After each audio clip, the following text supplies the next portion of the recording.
किन्तु बड'लेण्डनि जे सावगारि बे जेरै दं एरैनो थागोन रायजोफोर गिनांथारा बिसोरो लरेटबो मावनो हाया जोंहा मोजां गभर्नमेन्ट नांगौ बिजेपिखौ जोख्रेबनानै एखेबारे बायरा जिरा खालामनानै बिसोरखौ फोजोबनांगौ आरो मोजां फेयार जोङो कंग्रेस गभर्नमेन्ट दानांगौ आरोमा गिबिथाराव आङो कंग्रेसनि गाहाय नेहाथारि महरै बयनिसिमबो खुलुमबाय बड'लेण्डनि गासै बिदा फंबाय बिब' बिनानावमोननिसिम एक्चुअलि बे सोंलुआ गासै बर' फिसाफोरनियावनो बिराद उसुखुथु जाबाय थादों आंनि वाट्सएपआवबो फेसबुकआव आरो मेसेन्जारावहाय गोबां सोंहरदों आदाया सारा बेनि सोमोन्दै क्लारिफिकेसन होयोबा मोजां जागोन होननानै सोरबा बिदिनो टक शो माबा माबिबो लाजानो लुबैदों गमामायैनो नंगौ खारन जोङो दिनैसिमबो बड'लेण्ड नांगौ बड'लेण्ड जानांगौ होननानै सानबाय थानाय मोनसे दावहारु आत्माखौ लानानै जोङो दंबाय थायो दा बिनि गेजेरावहाय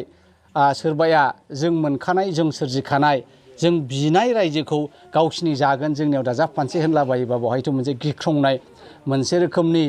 दाउट मोनसे रोखोमनि उसुखुथुआ सोरजिखागोन आं बेखौ बुजिनो हादों किन्तु आंनि बिदा फंबाय बिब' बिनानाव बे बड'लेण्ड हालामनि गासै आसामनि बर' बिदा फंबायफोरनिसिम आङो बेखौनो बुंनो सानदों बियो जाथावना नङा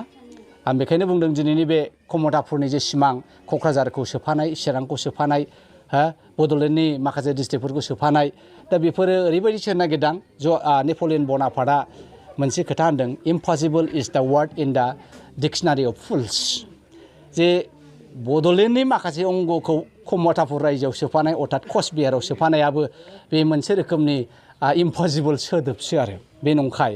खारन अनन्त राय बिथाङा गावनो दिनै बेंगलाव थानो हायैनि बिनि बेंक एकाउन्ट माबा माबिफ्रा साफा सुइस जाजोबनाय बे चिरां ओरै उमुक गिदिंलाबायनानैसो माने गावखौ राजा होननानै डिक्लेयार खालामलाबायनाय सासे माने फेक व्यक्तिसो बियो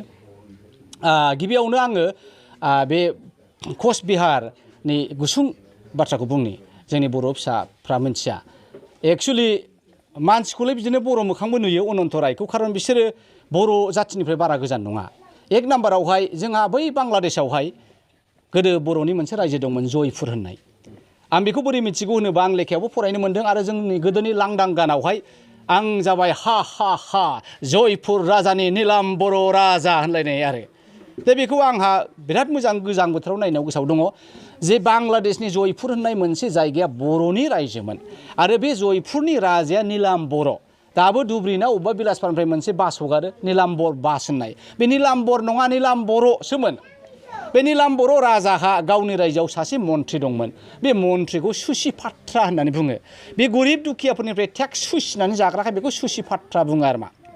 दाना सुसिपात्रा सिमां दङ जाहैदों नीलाम बर' राजाखौ जोख्लायनानै गाव खनसेब्लाबो राजा जानायथारगौ होननाय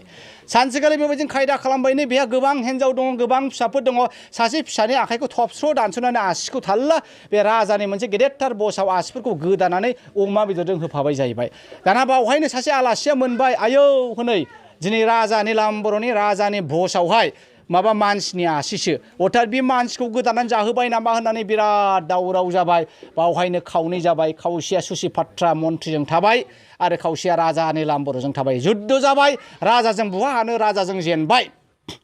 दाना राजाजों जेननायखाय सुसिपात्राया मा खालामगोन मा मागोन ओरै थांहां ओरै फैहां मुगल राजानि मदद लाहैबाय मुगल राजानि मदद लानानै बियो नीलाम बर' राजाखौ फेजेननानै सिखोनाजार हाजोआव होखारहरबाय दाना बै नीलाम बर'आ जेब्लानाखि सिखोनाजार हाजोआव दङमोन बेवहाय बै बोरैहाय बेंगलनि बे कचबिहार एरियायावहाय मोनसे गामियाव खाथि खालाखाय बियो सासे गथ'खौ सासे मोनसे न'खरनि सानै फिसालाफोरखौ बियो माने दावहा माब्रैहाय राजा जायो सान्थ्रि जायो बेखौ फोरोंदों आरो मा खारन बेखौ जोंबो मिथिगौ जों लांदां गान नायग्रा नालाय जोंबो गोदो उन्दैयाव गामियावहाय सोरबाया राजा जागोन सोरबाया सेनापति जागोन सोरबाया जखार जागोन सोरबाया सान्थ्रि माबा माबि जानानै जोङो गान गायो आरो मा दा बे रोखोमनि नीलाम बर' राजाया सानै सेंग्राखौ फोरोंदों आरो मा बे सानै सेंग्राया सोर दाना बेखौसो बर'फ्रा मिथिनो नांगौ आरो मा बे सानै सेंग्रायानो जाहैबाय शिशु आरो बिशु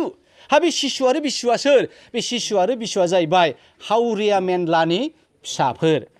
बे हावरिया मेनलाखौ बामोनफ्रा गोदोथ' जारिमिन लिरगे लेखा गोरोङा बामोनल' संस्कृतखौथ' ट्राइबेलफ्रा फरायनो मोनामोन दांनो मोनामोन दा बेखायनो बामोनफ्राल' लेखा गोरों बामोनफ्राल' लिरो दा मा जाहैबाय बिसोरो बै हावरिया मेनलाखौ मा लिरबाय बिसोर हारिदास मण्डल दांना होबाय बर'निफ्राय लोगो लोगो खोथोम सेस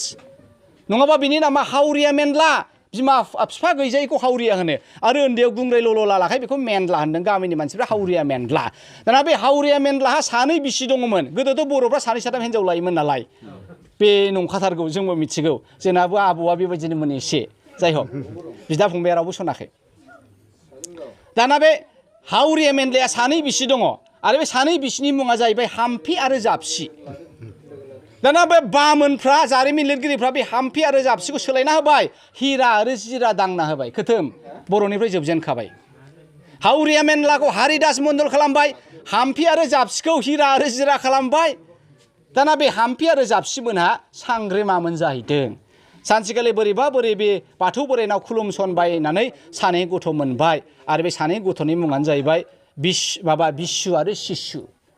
दाना बै बिस्सु आरो शिशुआ सेंग्रा जालाङाद आरो बे बिस्सु आरो शिशुखौनो नीलाम बर'आ दावहा फोरोंनानै सेंग्रा जालाङाद दावहारु खालामदों आरो मा बे ओनसोलाव ओमफ्राय बिनिफ्राय दाना बामोनफ्रा सानसेखालि दे सेंग्रा नोंथ' बोलोगोरा जाबाय नोंसोर राजा जानोसै ओंखायनो ट्राइबेलनि नामखौ लाला ट्राइबेल नंला नोंसोरो हिन्दु धोरोमाव हाबदो हिन्दु धोरोमाव हाबनाय लोगो लोगो नोंसोरो गुस्लायबाय जेरेखम माबायावहाय ओजोंहाय डिमापुर ओरै माबायाव मा होनोमोनलाय काछारावहाय कृष्ण चन्द्र आरो राजा इरागदावखौ गबिन्द चन्द्र खालामनायावहाय मोसौनि खुगाजों हाबनानै मोसौनि खुगाजों ओंखारहोदों बेबायदिनो 7 दिन हाबलाय ओंखारलाय हिन्दु खालामबाय ओमफ्राय बेनिफ्रायनो बिथांमोना हिन्दु धोरोम आजावनानै गावसोरखौ बर' नङा होनजेननायानोसै बे कचबिहाराव बेनो जाबाय दाना बिस्सु आरो शिशुखौ बामोनफ्रा मा खालामबाय जे नोंसोरो राजा जानायखाय ट्राइबेल नंलिया क्षत्रिय जाबाय बामोननि उनावनो क्षत्रिय ब्राह्मणनि उनावनो क्षत्रिय राजा हादोर रैखा खालामग्रा सेनापति जाबाय क्षत्रिय बेखायनो नोङो बिस्सु आरो शिशु नंला बिश्व सिंह आरो शिष्य सिंह जाबाय दाना जै सिंह मोननाय लोगो लोगो हय मुई बर' मानु नहय हय मुई ट्राइबेल नहय हय मुई दाब्ले दाब्ला माबा साम' जाग्रा एम्फौ जाग्रा आं नंलिया आङो बामोन बंस'नि थै मोनदेरनाय जाबाय बामोननि गाइखेरजों दुगैनानै आङो हिन्दु जानाय लोगो लोगो सानबाय दाना मा खालामबाय बे बिश्व सिंह आरो शिष्य सिंह सानैनि मादाव सासेया माने देरगबाय लावगबाय बे जाय बिश्व सिंह दाना बे बिश्व सिंह 18 जन हिन्जाव दङमोन बे 18 जन हिन्जाव 3ल' बर' हिन्जाव बाखिया सोरबा काश्मीरिनि हिन्जावनो सोरबा बेंगलि हिन्जाव गरदेसा सोरबा उरिया हिन्जाव सोरबा बेंगलि हिन्जाव सोरबा मुस्लिम हिन्जाव सोरबा उमुक हिन्जाव 18 जननि बे फिसाफ्रा 3ल' बर' अब्ला बे बहा बर' जानानै थाबावगोन साननाय हनाय बिमाफ्रा गाबागाव सानस्रि गाबागाव राव हारिमु फोरोंबाय जोबनायावहाय बे बर' जोबलांबाय आरो आं बर' नङा मै राज बंस राजार बंस होननाया बेवहायनोसै दा बेखायनो जेखियानो जाया मानो दा एक्चुअलि बे अनन्त राय बिथाङा माखासे बंसिफोरखौ जारिमिन मिथियैफोरखौ लालाबायनानै रायजो जानोसै इउनियन टेरिटरि जानोसै होननाया बे नंखाय बियो जानो हाया बेखौ अमित शाहया बे माबा बेंगलनि चिफ मिनिस्टार ममता बेनार्जीखौ सिगिनोसो सिखायनोसो जे नोंथाङा जोंजों बिजेपिजों एलायन्स जायाबा नै आङो बेंगलखौ बोखावनोसै होनबाय मोनसेखौ जाहैबाय गुरखालायनाव होनसै मोनसेखौ जाहैबाय नर्थ बेंगलाव होनसै बर' आरो आदिबासि ज' जानानै आरो मोनसेखौ कचबिहाराव होनोसै दे बेवहायनो बे खोथाया फैदों आरो खिन्थु बे जाया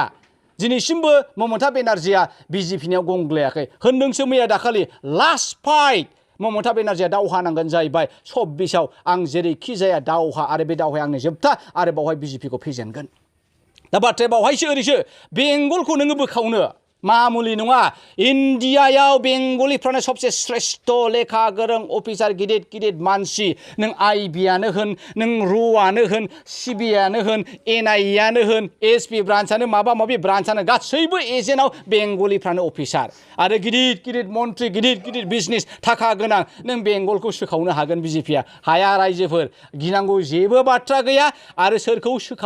सोखाव बायहोबाय थादों खिन्थु बड'लेण्डनि जे सावगारि बे जेरै दं ओरैनो थागोन रायजोफोर गिनांथारा